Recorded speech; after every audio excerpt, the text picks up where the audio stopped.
What's up, everybody? Today I'm talking about the IAF Nutrition Consensus Statement from 2019. It was written by a researcher named Burke and a whole team of other scientists. They got together, they said, okay, what do we actually know about nutrition for track and field athletes? And then they laid it all out in one place. And then, today I'm going to walk you through the big ideas, tell you what I found interesting, and then I'll talk about how it can actually help like an athlete. First, change your eating based on your training. So the first big idea is what you should eat. Like what you eat all year round should not stay the same. When you training really hard, you need more food, and when you got like rest weeks or like bye weeks or something where you're just not as active, like you still need to maintain your like eating, but you won't need to take like replenish as much because you didn't work as hard. Um, I feel like this is like beneficial because it just means like you match your food to what your body is doing at like all time. So not eating enough is the biggest problem though. Um, this one is called RED-S, which stands for relative energy deficiency in sports. It means not eating enough to keep up with how much you are training. And if anybody an athlete, they know like working out or anything like when you haven't eaten on an empty stomach, like it's almost like impossible to focus on a workout because your stomach hurts so bad. When you don't eat enough, your hormones get thrown off, your bones get weaker, it's easier to get sick, your performance go down in general. So eating enough it's not optional. To me, eating is the most important part of your training. As an athlete, automatically you need more protein than a normal person. Um, per kilogram of your body weight. Like you need more than the regular person because you putting your body through extensive stuff, like stressing your body out when you're doing all these various workouts. Um, and the timing matters. You want to spread out your meals like you don't want to eat too late. You don't want to miss that window of like optimal. I don't know how to explain it, but like you don't want to miss the window of like the best times to eat. That's important. Try to get some protein in about 4 or 5 times a day. Stuff like chicken, eggs, Greek yogurt, things like that work great. Hydration and carbs during races. Depending on the events you're doing, you might need more water. You might need less. A long jump athlete and a marathon runner are in two completely different, situations. For longer races, you need to be taking in carbs while you run, so your body don't run out of fuel and that lactic acid don't build. Um, for races over 2 hours, they recommend up to 90 grams of carbs per hour. This is a lot, but your body genuinely need it when you're running this. Um, and there is this cool thing where even just having carbs in your mouth send a signal to the brain to keep going. Like you don't even gotta swallow it. Staying healthy and recovering from injuries.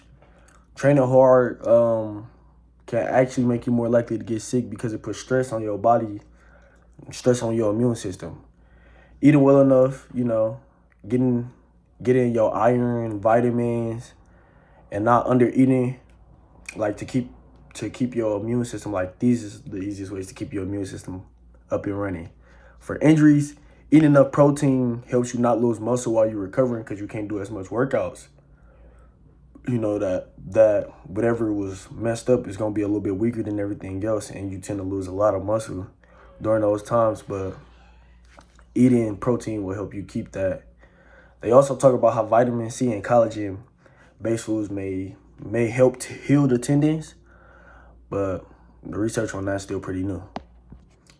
The only supplements worth using, this part really important because like what you're putting in your body in hopes of it helping you get better really matters. The paper says most supplements do not actually work and are a waste of money, but there are 5 that are actually good and have, science behind them. These 5 is caffeine, creatine, beetroot juice, beta alanine, and biocarbonate. Um, which ones are useful depends on what event you do. For example, creatine is great for sprinters and power athletes. I use creatine. I'm a football player. I used to run track in high school. Biocarbonate beta and beta alanine help more with middle distance events, and you should try them first. Try them in training first before using them in a race. Other things that matter, they also cover training in the heat or at high altitude, which requires planning around the food and fluids. Young athletes, female athletes, and older athletes all have slightly different needs. Traveling can mess with your eating habits and your sleep schedule. And if you follow a vegetarian diet or any kind of fasting, you need to plan carefully so your body get what it needs at those different altitudes and temperatures. What stood out to me the most was the mouth sensing thing. I think it's a little wild, like genuinely, like how, like if you was doing some kind of marathon, like even just like your mouth or like you tasting it or swishing something around your mouth or something like that could like tell your brain like, oh, keep pushing, like we got this, let's do it, we got some more energy, like even before you consume it. To me, that is crazy. I think the science behind it is your mouth has the receptors that communicate with the brain and basically tell it keep going. I ain't never heard that before, and it kind of changes how I think about, sports nutrition. Like you can really just trick yourself into a lot of stuff. Most surprising, I thought not eating enough was like only a problem for like smaller guys or like just smaller people of smaller stature in general. It's not the truth. It could be somebody bigger, like they might not eat enough for their body size. Let me use a cross country runner as my example. I just feel like they, like a standard athlete. Based on what the paper here, what I would do differently first, I would make sure they eat enough. A lot of high school runners try to stay skinny, but if they're not eating the right stuff and fueling their body, they basically sabotage them stuff. They never gonna like be at like their peak performance. Second, I would add more protein to the day, not just dinner, but spread it out. Some milk, some eggs, Greek yogurts, nothing crazy.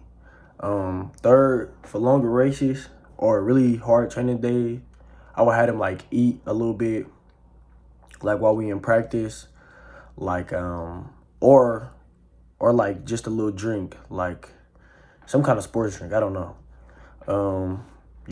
You got to train your stomach to like handle it well too, so like you don't throw up come that race day. Fourth, if there are like a serious run, I would look at like caffeine for before the race, something small, nothing crazy. And finally, I would check on their iron levels, especially if the athlete is female. I think that low iron definitely like play a role in that to make you feel very, very down.